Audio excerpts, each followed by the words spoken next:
All right, hey there, Brooke. How's it going today? Conrad, what's shaking? Did I tell you my little FanDuel story? No, you haven't. You What didn't? happened there? So this is like, when you find like a $20 bill in your jeans, like this is that, but much better. So a couple Okay. days ago, I went to log into my FanDuel account, and of course, like I haven't logged into it in forever. I'm not a big gambler, but I logged into it. I actually had to like re-download the app. That's how long it's been since I've used it. And I log in, and I have like $1,700 balance on it. And I'm like, and look, I'm like a $10 better here and there, like every occasional, one game here and there. That's it. And I have Okay. like no idea what happened. Like I just have this, nice little, $1,700 credit in my account. And I started like looking around. I'm like, what? And then I realized, oh, I think I can check to see what happened. Well, Sure. apparently at the beginning of the baseball season, I put $100 on the Orioles to win the AL East, and it paid off. So I won $1,700. So There you I gotta, go. That's I that's that's awesome. yeah, I'm excited. Yeah, so now I got to figure out what to do with it. Got Okay. seventeen Yeah. hundred You bucks, can invest burn in in a hole in my baseball. pocket. I know. I'll tell you my two bets this year. I won't go into all the bets that I've done. So I can't bet in South Carolina. I can only bet when I go to other places. So I was visiting my grandfather in Massachusetts, and I put two under tickets in this year. I have a Bucks under 5.5 ticket for total win season total, and I have a Giants under 8 win ticket. That's pretty much already cash. Like the Giants have just been terrible this year. The Bucks one is kind of up in the air. So the problem is though, unlike you, Brooke, I can't just re-download the app. I have to go back to Massachusetts to cash it back in. So I might have to go visit my grandfather again here in a few months when the season's over and take my winnings. Although not as much as you have, so you're doing better than I am. That's for sure. But you got to Yeah, have your convictions and your confidence in things. this is true. Well, awesome. I don't know how to transition. Well, Lauren, we met in Vegas. That's where gambling happens. There you go. Brooks obviously Good gambling and transition. winning. So there we go. That's the best thing I can do there. I'm curious, Lauren, how did you originally meet Brooke, and how did you guys get connected? Brooke, I don't man, know. It's a good yeah, question. I think we're just social friends. LinkedIn buddies. yeah. We ran in the exact same circle. We knew all the same people, and I feel like the first time I was really like around you and seeking you out was at the executive summit in May. That's right. And then we Yeah. had dinner at we had a big group at dinner Mhm. at the executive summit. It was a good time. Yeah, that was our first real hang sesh, but And we knew then each we other well before then that. we asked her to contribute to the. First off, I'm a huge fangirl of her doing all her posts. Dressing up in the bear outfit and everything else. You've got the best social game I've ever seen in my life. So big fan. And then invited her to contribute to the book, The Vacation Rental Secrets, and I guess that's where the friendship started. Yes, Yeah. sir. Well, those who follow you, Lauren, might have seen some of the things that Brooke was alluding to, and you're definitely right. You're one of the most entertaining people on LinkedIn in a very good way. But maybe you could zoom out and back up just a little bit for the people that don't know you or haven't followed you before. Who are you? What's kind of your background in vacation rentals, and what are you focused on today with your vacation rental business? Okay, so yeah, Lauren Madewell with Antebellum's Cabin Rentals. We're over here in the Smoky Mountains of Tennessee. We've got cabins in Gatlinburg, Pigeon Forge, Sevierville. Sevierville is where Dolly Parton is from, our patron saint of the Smokies. We've got about 125 properties, 25 employees. I think 19 of the 25 are female, so we are largely female and family owned and operated. We're very proud of that.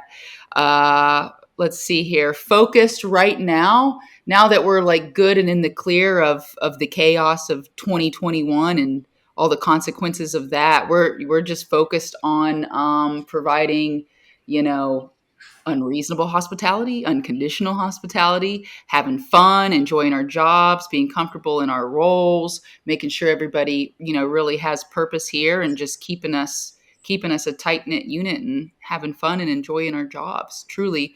And then like I'll always be our homeowners point of contact, but I've really tried to focus inward on our staff the past year, really couple of years. Yeah.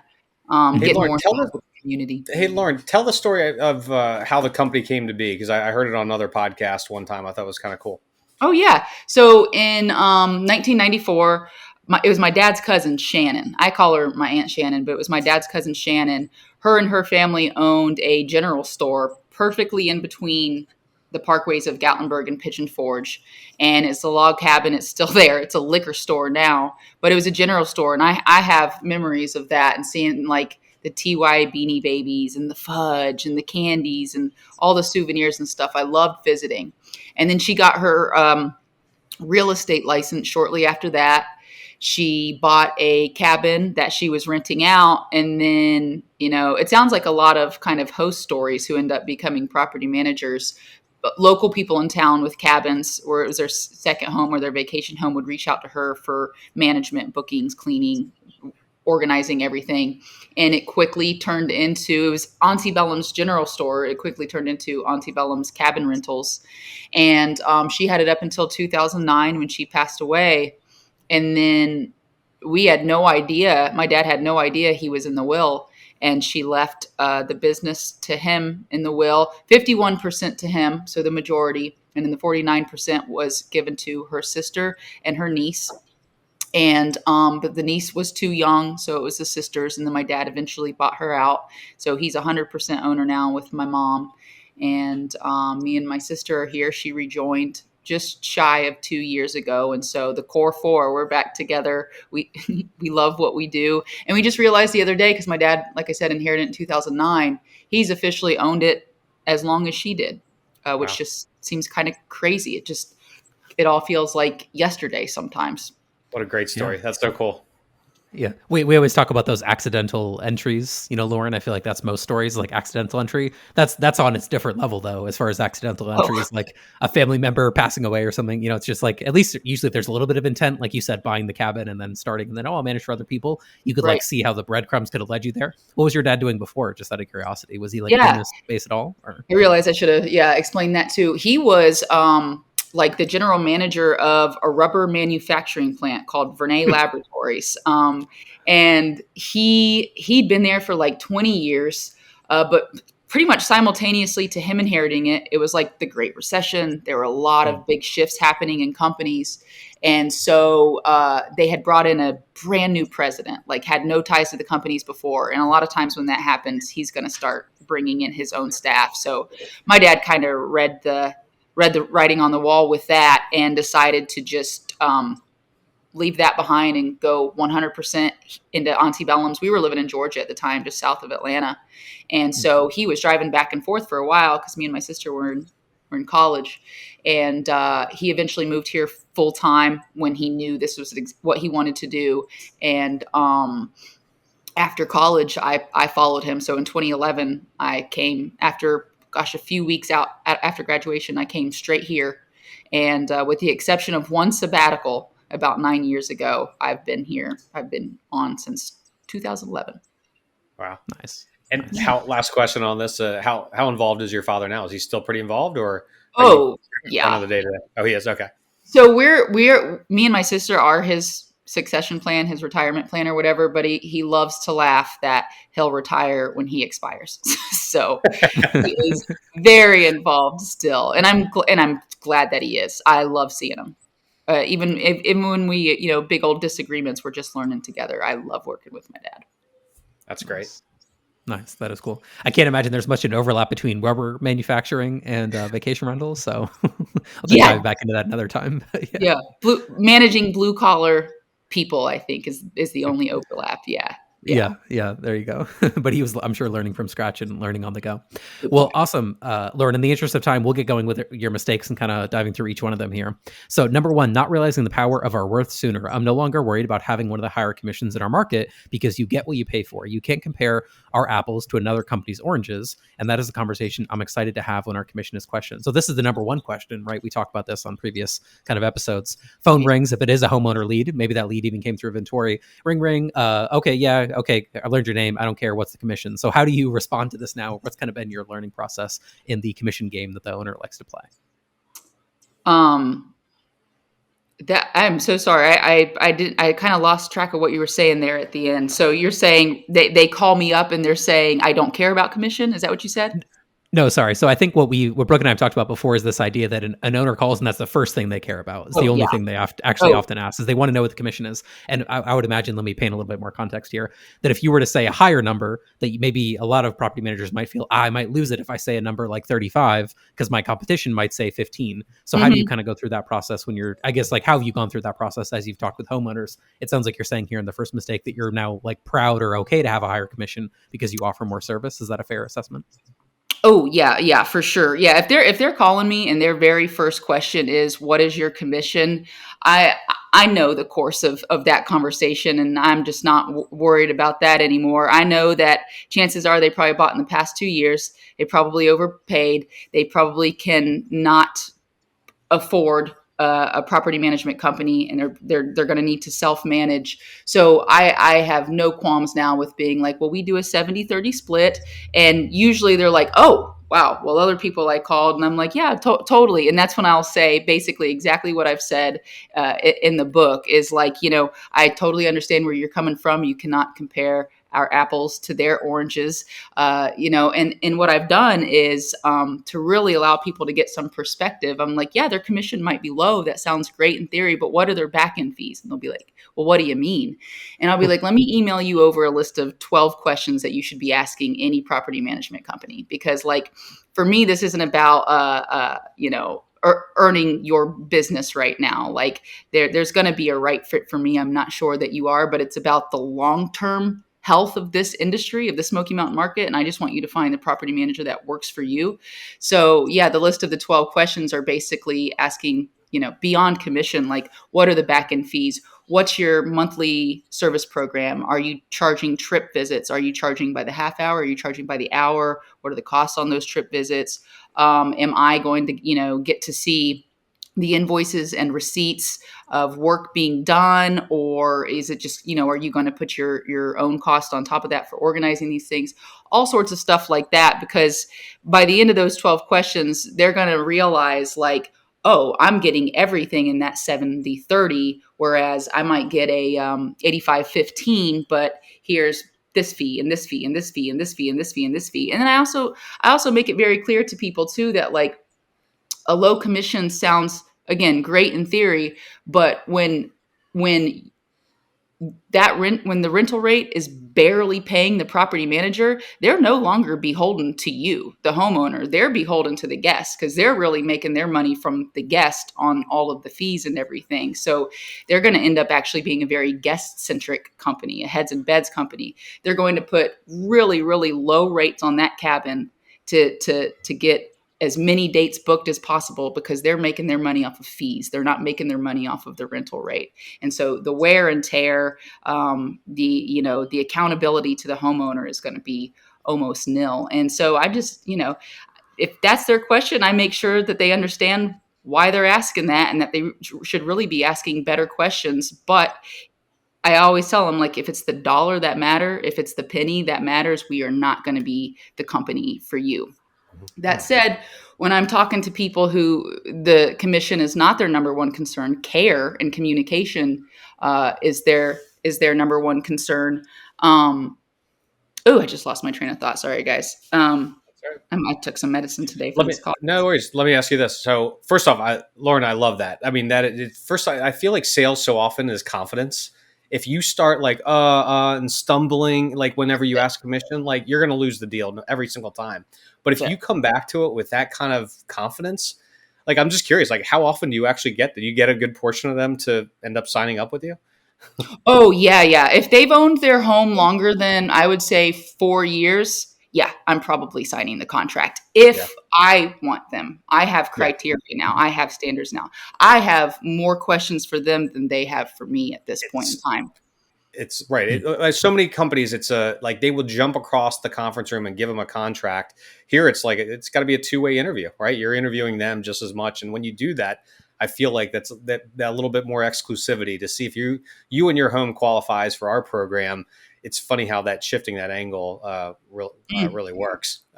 It's funny what you mentioned the 12 questions. That's one of the reasons why on Comparent we created those 10 FAQs. Because we didn't want it to be all about just the commission, because that's they don't know what other questions to ask other than what's your commission. And if that's the only question they're asking, it just becomes a race to the bottom. Oh, absolutely. Yeah. And then knowing that these are the questions you need to ask is really going to put it in perspective to them that this is not some passive income. Like if you're thinking you're potentially going to be self-managing, it's like, buckle up, buttercup.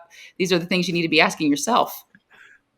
Have you ever felt pressure, Lauren, to lower the commission rate? You mentioned kind of this commission split that you have. Have you ever, had conversations internally or thought about, well, if I went lower, I might get more deals? Or is that something where, no, this is the level and we haven't come off that? We really maintained confidence about that. 2021, we were feeling sick. We were we were just feeling sick about it all because we were like, dang, all of our competitors are absolutely slashing. They're, are we going to even be able to compete? Because they just get wrapped up on the 30% commission, and they don't understand that there's virtually no back end fees whatsoever, and what that means for them. Uh, uh, oh God, I'm so sorry, you guys. I've got medicine brain right now. The It's beauty, the okay. beauty of recording, we have Savannah is fantastic. She can re-record You the, can she chop it can out. cut it out, so we're good.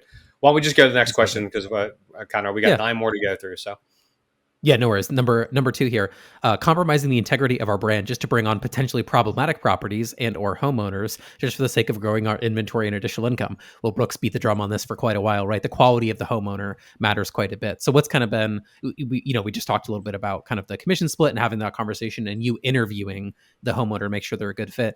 Have you ever let a bad owner slip through? What was kind of, how do you prevent that hopefully from happening in the future, letting bad homeowners slip through and finding the right homeowners?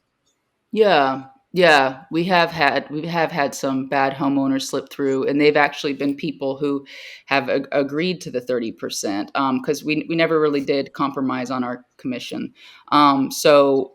So yeah, and it's not even been, we let a few people through who they knew that they overpaid, but they were like, we can't sell at a loss, we can't be foreclosed on, so like we just want our property to be cared for. We might be, in the red sometimes, but we want it cared for.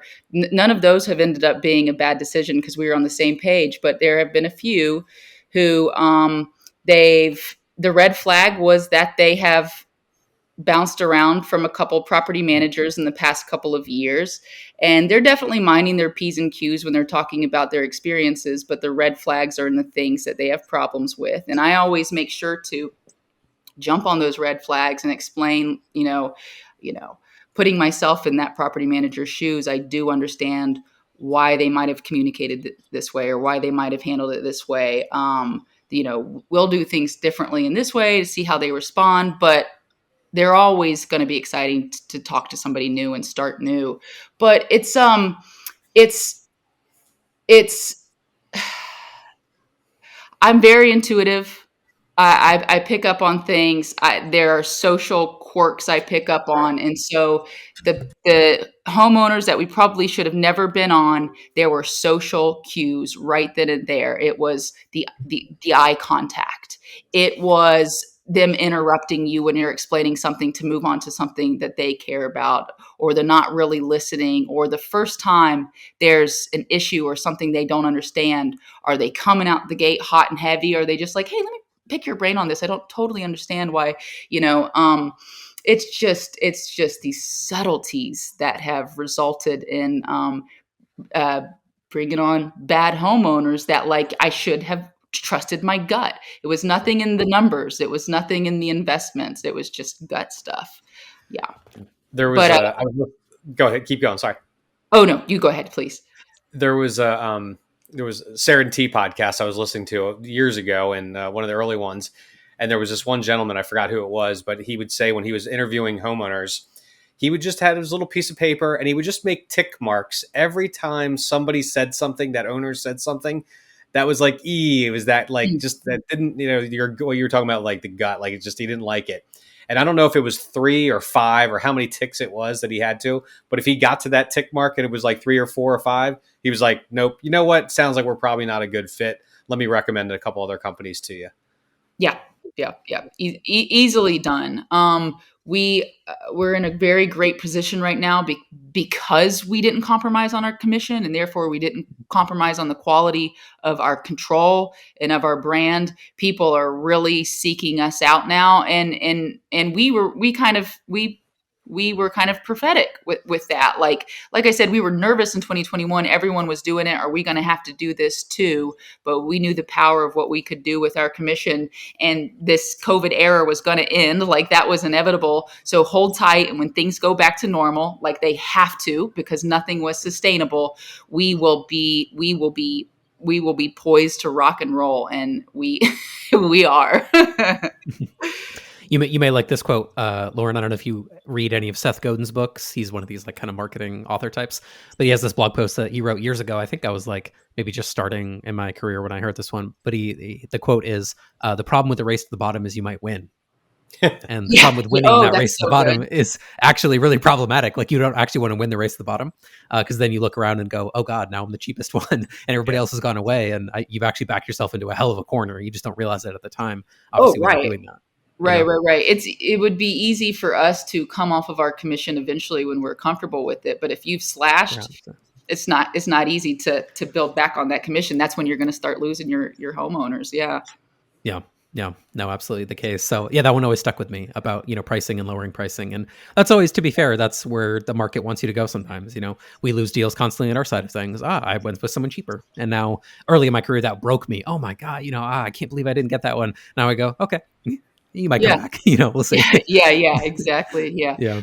We are willing to pivot. We are so nimble. We're willing to pivot. We're willing to try anything. But we were fairly confident, and we actually just got proof of this really recently. We were fairly confident that if we maintain our pricing, really people would be making more money and saving more money with us at 70-30 with almost no back-end fees than with companies with a 10% commission, 15% commission, but all these back-end fees. And we finally had a homeowner who was split between two companies because he just bought and he stayed on the companies that these cabins were already with to play it out. And they had a significantly lower commission than us, but of course they had the trip charges and all that stuff. And over the course of 6 months, he was just comparing our statements and we were making him more money hand over fist. And everything was just, your monthly statements were that much easier to read and that much more transparent. So he'll be on here, I think, in less than a month if he's not already. Yeah. And so it was so nice because we had the theory. We just knew it had to be that way. Now we have proof that's the case. And we're just so proud of ourselves that we stayed tough through COVID. Yeah. We were not on that race to the bottom. Yeah. You should create a case study on that and actually put that on your website and just say, you know what, read this, if you're, concerned about the commissions, check out this case study or build like a little ROI calculator on your property management page to kind of calculate a side-by-side comparison. It's pretty good. Yeah. I don't know if you've seen some of these software comparison landing pages, Lauren, but I actually looked at one the other day for a client, and it was basically comparing the cost of software A to the cost of software B. And one software uses a per user pricing model. So every time you add a new user to the software, they charge you, $10, $20, $30 per month per user seat. The other software doesn't. So they were like, hey, look, if you have a team of 10 people, our software, charges X. If you have a team of 20 people, our cost is still X, right? It doesn't go up. If you go to use this software company, and I'll just use Slack as an example, not really in our industry or anything like that. Brooke, you use Slack, right? You know that every user you add, you start adding up the fees. And over the course of as your company grows, you go from paying Slack $50 a month to $500 a month so quickly. This software company was saying, well, we don't do that. So I'm envisioning something, Lauren, maybe on your page where it's like, we don't charge for X, Y, Z, A, B, C, 1, 2, 3. And then property management company ABC, or, consider the competition, might charge for all these things. And it could certainly eat into your, costs and things like that. So. Oh yeah. I think I should really, I have these homeowner documents that when I talk to them, I send them this information, but I probably should just put it on the website because I list off everything that you're going to get with us. $0. Yeah. Which is awesome because it's everything that you need in property management. Yeah. So yeah, no doubt about it.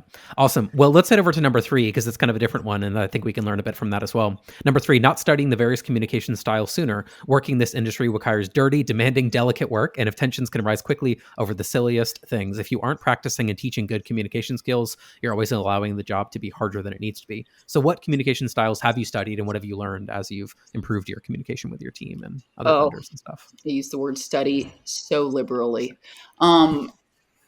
We all just knew each other's kind of personality, each other's tics, each other's quirks, because we'd worked together for so long that we'd either make excuses for each other or choose our battles or just roll our eyes or whatever and just be like, why can't they just understand? Why can't they just we're all adults here.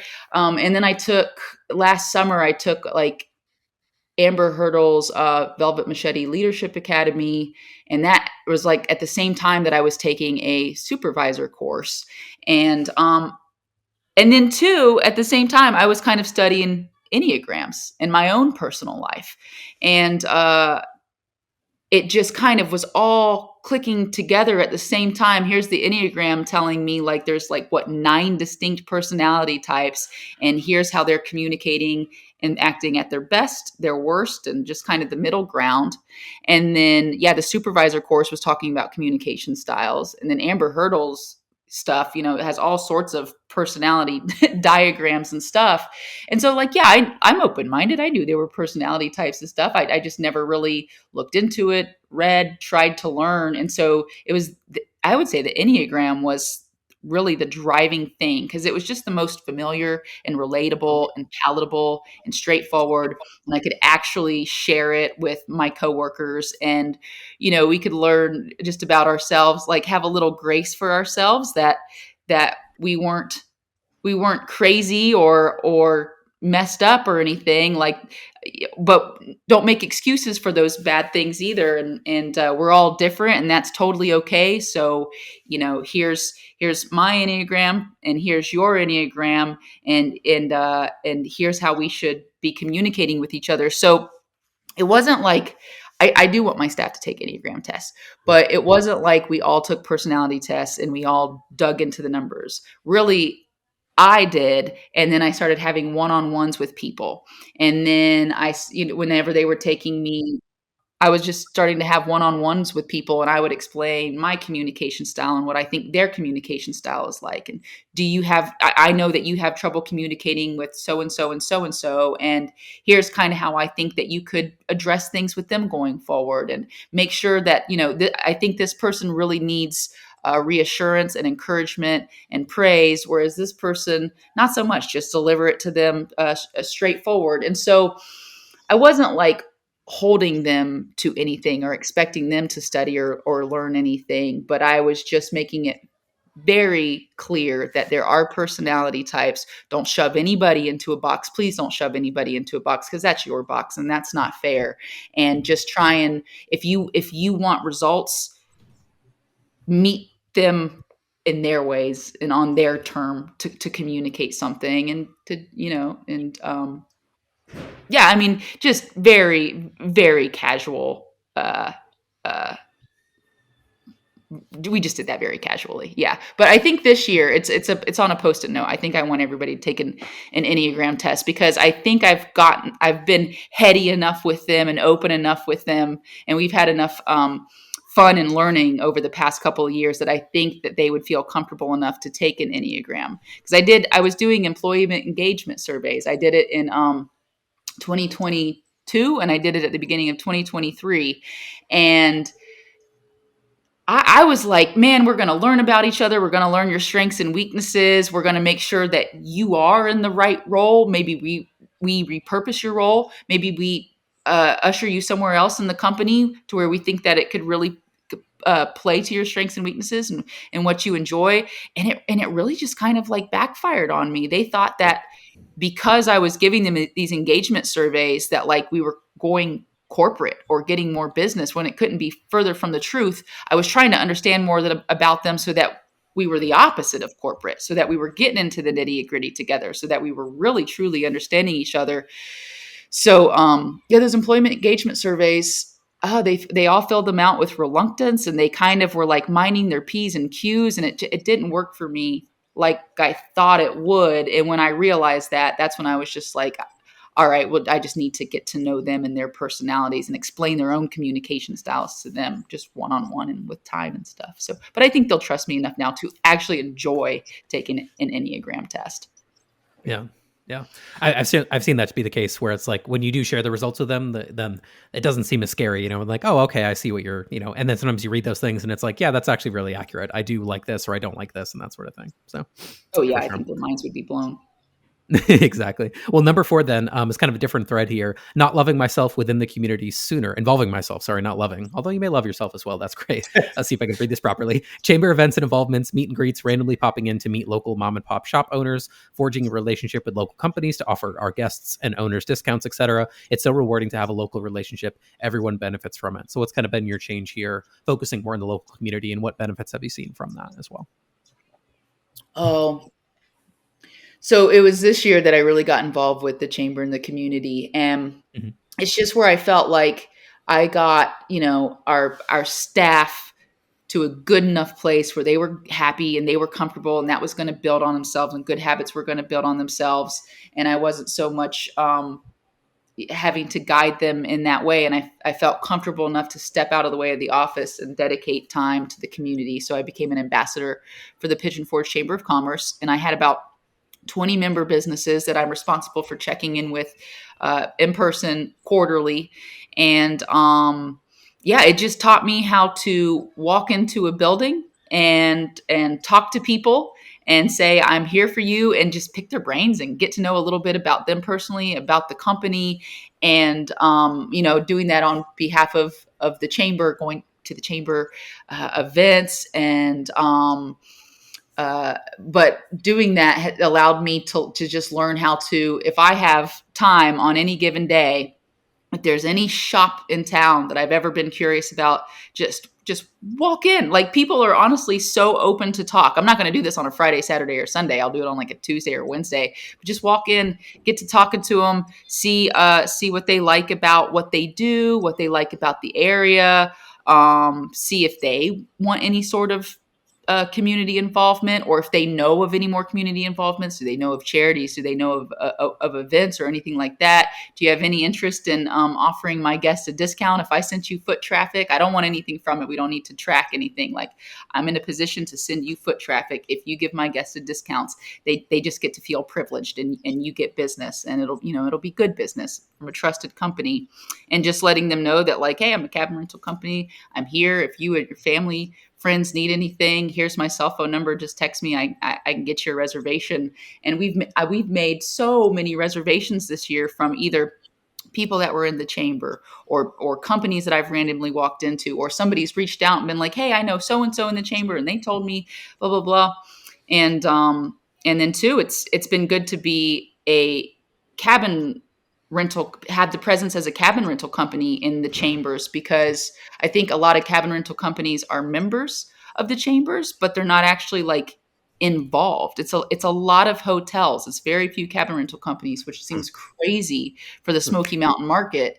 And so I was just expected to be like drowned out amongst the cabin rental companies, and I haven't. And so we've become like the go-to cabin rental company within the communities, because I'm just getting out there and meeting people and getting to know them and smiling and having a good time and just being comfortable with people.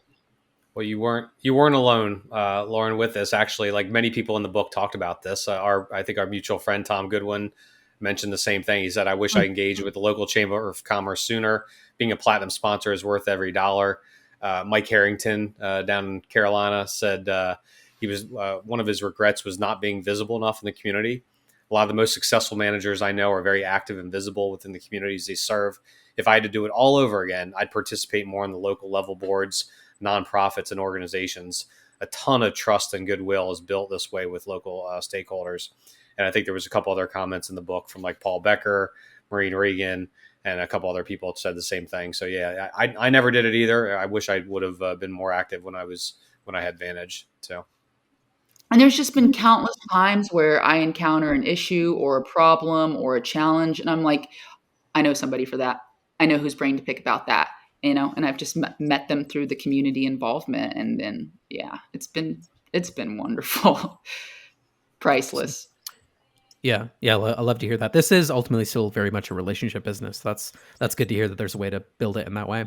Number 5 is kind of more back to like kind of the management hat side of things, maybe. Number 5, not taking the time to delegate tasks once they become fully teachable and trainable. Delegating frees up your time for new projects or just balance, and allows me the chance to show confidence in our employees and help them grow in your roles. I think a lot of the small business owners and or leaders struggle with this, right? Especially when you're good at something. That's my thing that I struggle to give away things that I'm good at. and delegate it. But what's kind of been, how have you gotten better at this, or how have you improved your delegation skills over time, Lauren? Tracks back to understanding people's personalities and communication styles, and through that understanding their strengths and weaknesses, and just being more present with my staff, and us doing fun stuff together, and us just supporting and motivating each other. Like, you're not going to learn. It's so surface level to think that you're going to understand somebody's strengths and weaknesses through their accomplishments and mistakes or failures. Like, you're going to learn that stuff through their personalities, and you're only going to understand their personalities if you're spending quality time with them. And so, I put things in place for us all to be spending quality time with each other and really get to know each other on a deeper level. And so when I understood each and every person in the business that much better and intimately, I knew who to delegate my tasks to. I just was like, you know what, this is something that is, repetitive. It just needs to be added to all 125 listings. I am so bad at repetitive stuff. I'm so bad at it. Jenna is so quick with it. I'm gonna give it to Jenna.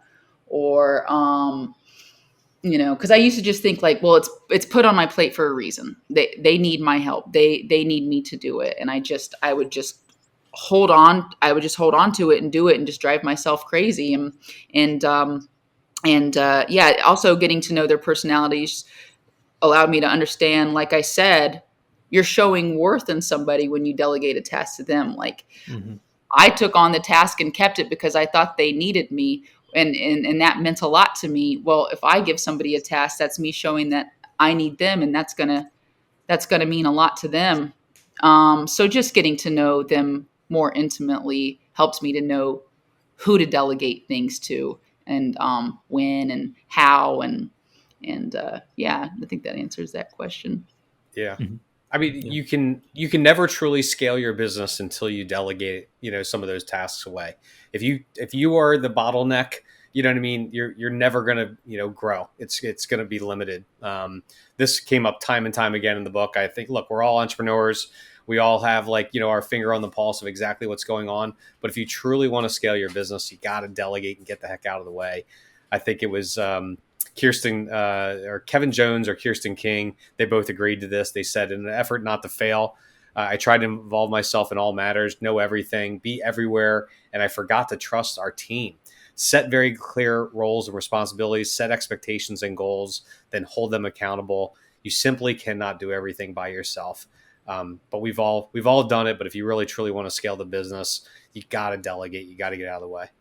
Yeah. And holding them accountable. Like, sure, I can set my standards, I can set my new expectations, but taking the time to hold them accountable and doing it in the way that they need with their communication styles and personality, that's still something I'm learning and feeling my way through in the dark sometimes. Holding them accountable as a leader can be hard.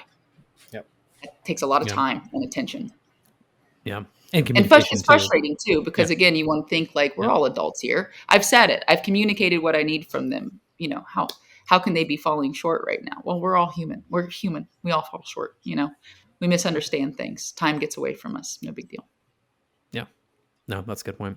Awesome. Well, number 6 then is kind of a different approach, but kind of back to that management style of thing. Getting lost in the sauce. That has to be the only time, Brooke, that lost in the sauce was mentioned in this book, by the way, as a sidebar.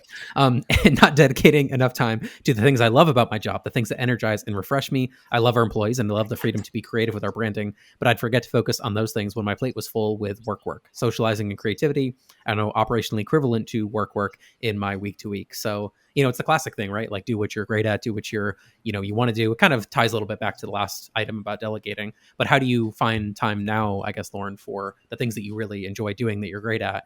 And how do you balance that, I guess, on a week to week basis and what are those things? What are those things that you really enjoy? Like, where's the intersection of, I always ask this question on an interview. It's like, what's the intersection of what you're really good at and what you really enjoy? And that's where, we want to find a job for you. I'm really good at managing people, I think, because I'm so mindful about communication and individual differences. I'm really good at managing people, leading people, motivating people, and I really enjoy being among my people, just present with them.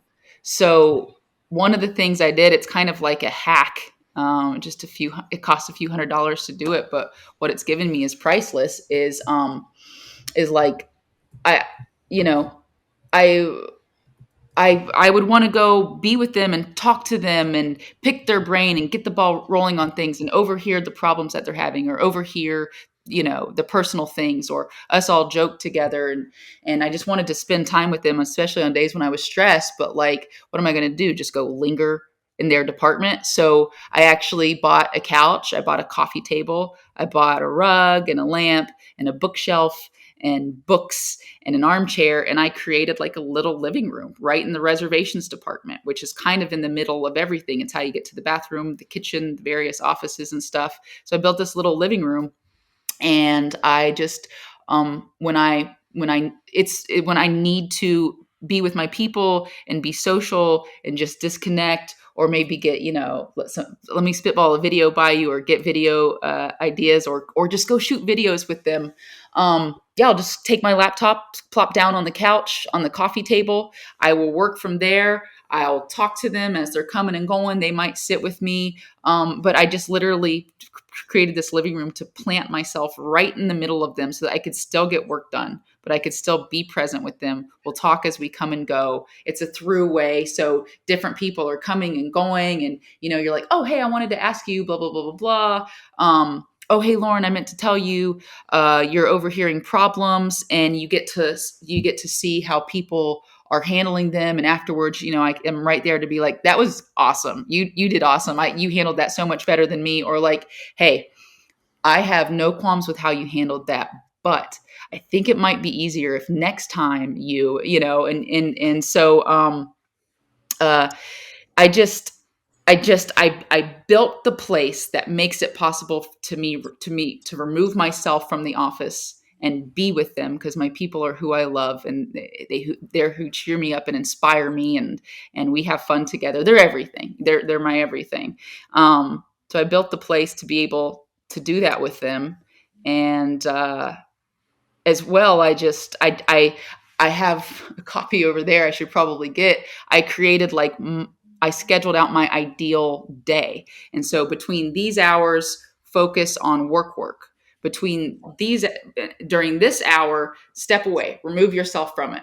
Go hang out with them. Go on a walk. Go get a drink or something. Just remove yourself from the office. Okay, for these 2 hours, dedicate yourself back to work. On this hour, focus on something that gives you joy, which is probably going to be something creative, like, I don't know, a funny video, or branding in some capacity, or going through the calendar and reading reservation notes. Is there anybody worth doing like a gesture of hospitality for, dropping off a bottle of wine or cider for a honeymoon or an anniversary? Or maybe they're bringing their pets and I drop off a couple dog handkerchiefs or something like that. Like, just do something during this hour that brings you joy.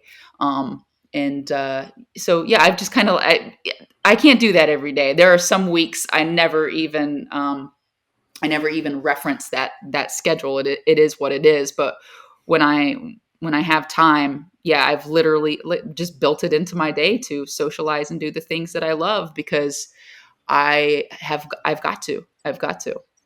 I'll lose my mind. Yeah. I did a tour, Lauren, of Zappos, their headquarters, in 2013, and Cool. may he rest in peace. But Tony Hsieh actually has a desk in the middle of the office, and it's in it's a normal desk. He doesn't have like a separate executive suite, or he didn't have a separate executive suite or anything like that. Like, his desk looked like just like anybody's desk who worked at Zappos and made $20 an hour or whatever. So you're very Tony Hsieh like in that regard, which is he was obviously a pretty beloved leader in many respects. So yeah, that's what that reminded me of when you told me that story. All right, number 7, ignoring free demo offers. If you know me, you know our tech stack is small, but those demos have given me many good ideas for our own operations. I get to keep my finger on the pulse of what's out there and at what cost, and I get to know the very people that I run into at conferences. Maybe I'm crazy, but I've never regretted a demo. So the software people love to hear that, right? That you're willing to do demos. But what are some of those ideas maybe that you've learned during the demos? And even if you don't end up using the software, you've been able to integrate some of those ideas into the business. Is that a fair thing to say? Oh my goodness gracious. They're just the tiniest tiniest little nuggets that I walk away with. I don't I don't know if I could think of an example on the spot, to be honest with you, but yeah, I mean, largely the demos, what they've done is they've comforted me that I really am happy with the current companies I work with, my current partners and vendors and tech stack. Most of the demos have just assured me that, like, yep, you're doing the right thing. Don't worry. But I don't know, I just might grasp a whisper of an idea that this other company is doing, and I can just kind of like reach out to the developers I work with and be like, do you think this is a good idea, or is this possible to do, or is this worth the time and energy to kind of you know recreate this in our own way. Like, I'm just trying to think of an example. I don't know. I did a demo with somebody who I don't know, they had the technology or something to like get a review and create like a quick social media post about it or something like that. I don't know. They had the mechanism to do it. And I was like, oh, that's awesome. Can't really, not really ready to invest in that at this point in time. But like, then I went and did that. I went and pulled a review and made a little video of it in a format on Canva and did my own thing with it. Yeah. So just little things like that, little nuggets. Every biz dev person in the software space in the short-term rental industry is going to be pinging you, Lauren, following this. Be ready. Yeah. Be careful what you ask for. 100%. Yeah, 100%. This is a fun one and probably a really quick one, Lauren. Number 8, not getting an espresso machine for the office. Enough said. So when did the espresso machine come into play, and is that being used still? Still good to go in the espresso machine? Yeah, I should have taken a shot of espresso before I got on this podcast to fight the brain fog. So I'd already had like been providing good coffees and good creamers and French press and Keurigs and reusable K cups, because we're a little bit eco-friendly when it comes to that. I go all the coffee things, but never an espresso machine. Well, my dad, he's trying to kick a Red Bull habit. Me and my sister are basically forcing him to kick a Red Bull habit. And he's never liked coffee, but he was out to dinner with somebody who had an espresso, I think, and he tried the espresso, and because it was just a quick shot that he could do, he fell in love with espresso. He still will take it and be like, oh God, but I guess it gives him the kick he needs. And so he wanted espresso readily available for himself. So he proudly brought in an espresso machine one day, plopped it down. I thought him and me would be the only people getting any use out of that. Everybody loves it. They'll add a shot to the cup of coffee that they just brewed from the French press, or from a K cup. They'll add a shot in there. It's also been fun when homeowners stop by. You'd be like, can I get either of you a shot of espresso? It just feels so elite to be able to offer that. Get them amped up too, Yeah, get them amped up, get them excited too. Kind of impresses people. But yeah, it was really my dad trying to kick his Red Bull habit, but people's excitement for it and use of it is just tickled me. And that's what kind of enlightened me on, like, let me get them some more kitchen stuff, make sure they got an air fryer. What else do you guys want? Because now they love to cook and stuff, and they'll all pitch in ingredients and cook together. Or somebody will be like, I'll get the creamer this week, or, it's pumpkin spice latte season. Like, who wants who wants to bring in the ingredients to make ourselves some good drinks? Enough said here. I've said so much more about it. No, it's good. Well, that's a good segue, Conrad, to number 9. Yeah, no, it is. And I think maybe we can, batch number 9 and 10 together. I think they fit into the same umbrella for me, Lauren, which is this idea of like improving the experience, and I guess my feedback, I'll read these really quickly for the listener, but it's like, some of these things don't cost a lot of money, but the team values them more than the dollars that they cost, right? I thought that was kind of one thing that I noticed. So I'll read number 9 and 10 here, and then we could put a bow on this one. Not having a fridge with free drinks and snack for the field team sooner. The housekeepers, the maintenance, and the inspection teams, they're running all over town in a time crunch. It's hard for them to stop for food and drink. Them having food and drink or goodies at the office stocked up and ready for them is a high value for sure. And then number 10 was not getting live plants and an office hamster sooner. I would like to hear the hamster's name in a second. They bring such good vibes. The plants are cute for decor and good for the air. Our hamster is cuddly and good for morale. And they give us all something to care for and love when we're at work. So this this idea of like improving the employee experience through whether it's food or drinks or whether it's plants and the hamster. What's the hamster's name, and then what's kind of your learnings from this improvement of the employee experience, I guess? The current hamster we're on is Jared. They only have about a year and a half life on him. We thought we lost him the other week. He, bless his heart, grew a big old tumor. He was he was barely getting up to drink. Tumor's gone. He's out in his ball, just smashing into walls and having a great time right now. I don't know. Gerald's got 9 lives, I guess, but it was Annie before him. And so Annie was found in a cabin by a maintenance man, this little hamster. He brought her in. We put her like in a Tupperware, something or another. We're calling guests, leaving voicemails, sending text messages. Nobody's responding. So a dad just like lost the hamster and told the kids like, I'm so sorry. Like it's just lost. He's not telling anybody we're calling. No, they got another one that looked very similar. Yeah, exactly. So anyway, after like a day or two of not hearing back from anybody, we were just like, go to the pet store, get what you need to he's funny. We're all having fun. We're loving on him. Get what you need to keep him happy. If they ever call back, oh, well, we're out $30. No big deal.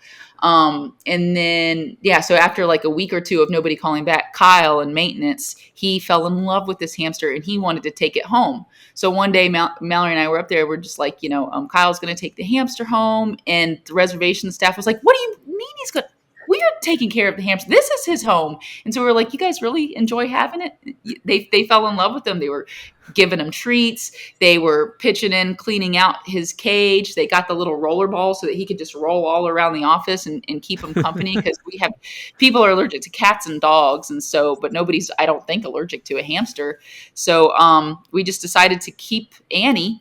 And then when she passed away, I think we had another hamster within 48 hours because the teams just couldn't handle not having a pet in the office. And it's been great because when things were really, really frustrating, we joked that we should probably just get a punching bag so we can go into the conference room and hit this punching bag, release that energy and come back, which is so intense. Oh my God, that's so intense. But when they got the hamster, whenever they're stressed out, they'll push away from their desk and then go love on the hamsters. And I was just like, ooh, there is really something here. Like we don't like to leave home because of plants and our pets and stuff. So why not have the pets and plants here at the office? That's one of the things that makes home so cozy. It's easy to have here, Yeah. And then as far as like the food and drinks and stuff, the field teams, like I can, have the plants, have the pets, have the like little living room in the reservations department. I can do fun Fridays where we bring in food, or we might be like, lunch is on the house, order whatever you want. But like, and then you're learning their personalities. You're spending quality time with that. You don't get that for the field teams. They come in to pick up their lists and their stuff, and they come back to drop things off and update their work orders. You don't get that with the field team. So you have to find ways to be present with them and show your appreciation for them in simple ways. We tried to do awards once, where we would give the field department awards for various things.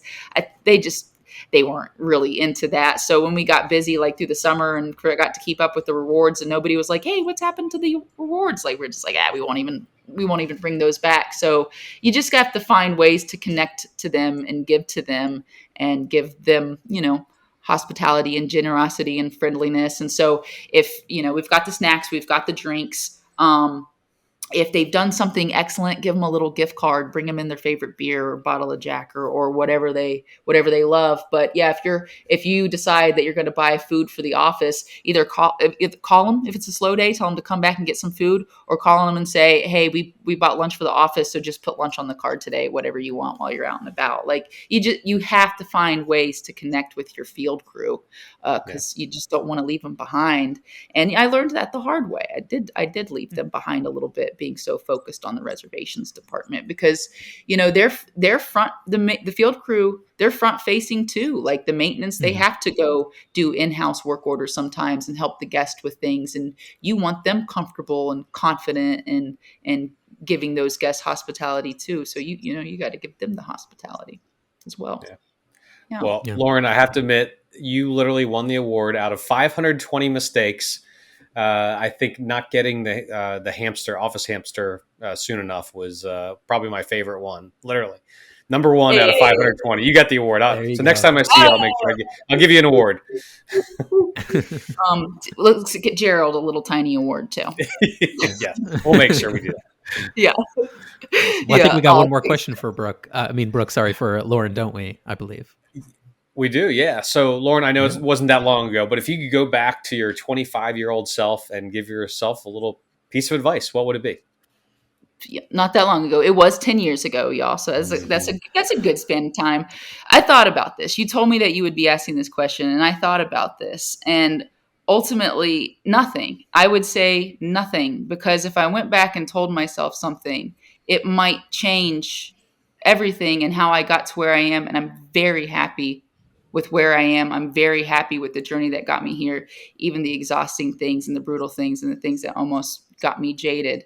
I'm very, very happy with this journey. So like the only thing I could have gone back and told myself is like, you're going to really love what you do working for this company. Never look back.